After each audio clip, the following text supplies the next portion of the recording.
Lewis has said, hey, Skulls, can you show us the technical points of a good on drive or hitting straight down the ground?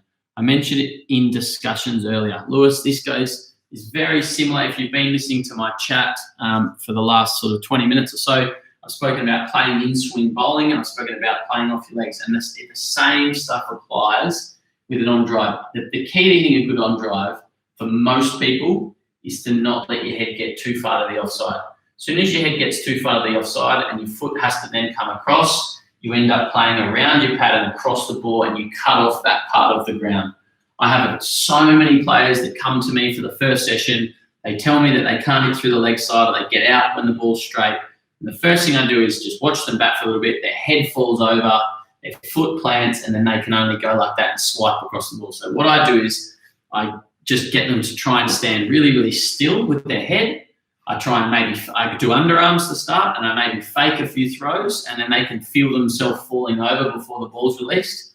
So fake a few throws, and then I really get them to wait, head still, okay? And then it's about taking a short step down the wicket. You're not trying to open up your toe too much, because that opens up your hips. So what I think an issue for a lot of people, excuse all this mess, it's all this cricket mentoring merch. I've got to sort out this office space, but a lot of people their foot will go straight down the wicket. And what I think that usually does is it opens up your hips.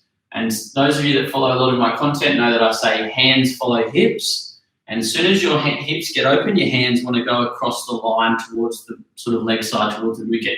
And what most people do then is they square up and they sort of get inside out, and they either shank it through cover, or they sort of nick off, or they get in a lot of trouble. So for me, when you want to play down the ground, when you want to play an on drive, you've got to keep your head still, number one. So if your head's falling, you're in trouble. Your foot will plant, as I've spoken about already. If you haven't seen that, go back to the earlier video, okay, in this live chat. So head still. Then you don't want to take a big step. You take a big step, your head stays back. You have to play around your pad again. That's another reason people struggle on the leg side, is they take too big a step. So head's still, okay, short step, and I like to say, I want my toes facing between the bowler and mid-off. That, I think, allows me enough sort of access to transfer my weight down the wicket. If I'm too closed off, my weight wants to go that way, and I can't get my weight down the wicket. So if I'm between the bowler and mid-off, I can transfer my weight down the wicket, which is where I want to be. But that allows me also to keep my hips side on. When my hips are side on, I can get my bat coming through nice and straight, whether I hit an on drive or a straight drive. Will just depend. I can do it from the same foot position, just depend on my hips and shoulders just rotating slightly.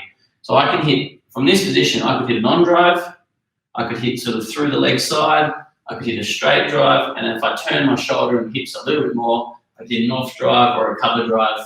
Obviously, as it gets wider, I want that step and foot to get a bit closer, but I can hit from that position. So keys for an on drive or a straight drive, head still. Can't play a straight drive with your head over here.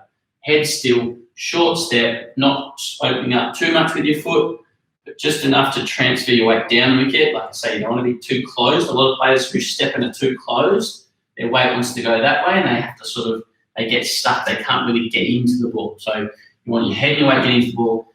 And then finally, you want your top hand controlling the swing as much as you can. Even if you're a bottom hand dominant player, if you're bottom hand dominant, you'll let the ball come a bit later, hit it right bit later, but most people hitting back down the ground will dominate the swing with their top hand, front shoulder down into the ball, and then you're just trying to hit in straight lines. Every swing, you want straight lines from the top of the back left.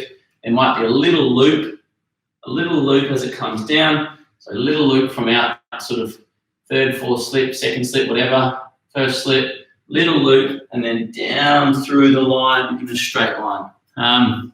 That for me are the fundamentals of the on drive and the straight drive.